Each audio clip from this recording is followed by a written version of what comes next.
ওই যে সেই আপনার প্রাইমারি স্কুলে ভিজিট করতে গিয়েছিল ইন্সপেক্টর, তারপরে প্রাইমারি না হাই স্কুল যায়া জিজ্ঞেস করছে ছেলেরা কি পড়ছো, বলে ইতিহাস। ঠিক আছে, ইতিহাস থেকেই প্রশ্ন করব, বলতো চীনের প্রাচীর কে ভেঙেছে? ছেলেরা জবাব দিচ্ছে, তুমি বলো তুমি বলো। কেউ বলছে, বেঞ্চের কোনা যে ছেলেটি সে বলছে সর্বনাশ।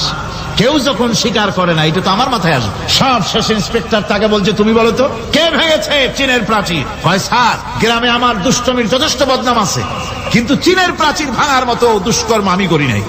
ইন্সপেক্টর খুব রেগে গেলেন, মাস্টারের দিকে তাকালেন, এই বুঝি আপনার ইতিহাস পড়ানো? মাস্টার ইন্সপেক্টরের বিরক্তি ভরা মুখ দেখে বলছেন, স্যার রাগ করবেন না, এসব ছাত্র তো আমার, ওদের অবস্থা তো আমি জানি। আপনি আসছেন ঢাকা থেকে, আপনি জানবেন?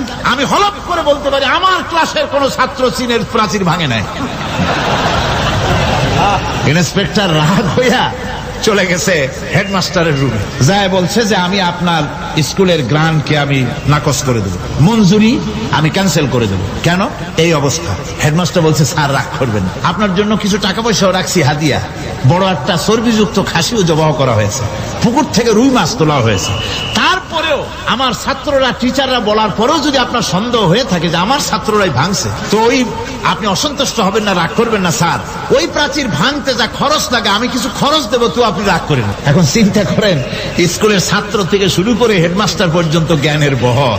তো বলতেছিলাম, আপনি আমি ওজন স্তরে ফাটল ধরিয়েছি, তার অর্থ এই নয় যে আপনারা গিয়ে ওখানে কুড়াল মারিয়ে ওটারে ভাঙছেন। তাহলে ওটা কি হয়েছে? কোরআনে কারিমে রব্বুল আলামিন বলেন, ওয়ামা আসাবাকুম মিন মুসিবাতিন ফাবিমা কাসাবাত আইদিকুম ওয়া ইয়াফু আন কাসীর।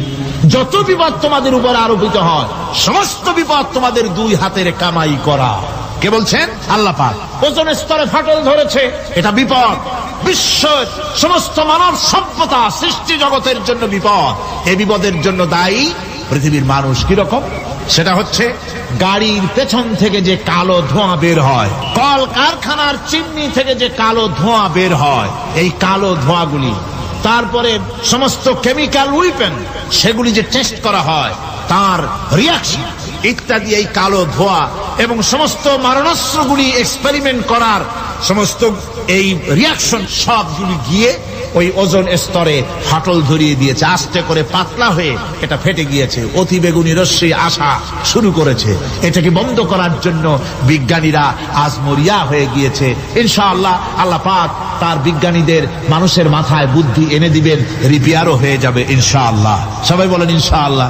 তাহলে বললাম কেন? এ কথাটা এই জন্য বললাম যে কোরআনে কারীমের মধ্যে আল্লাহ রাব্বুল আলামিন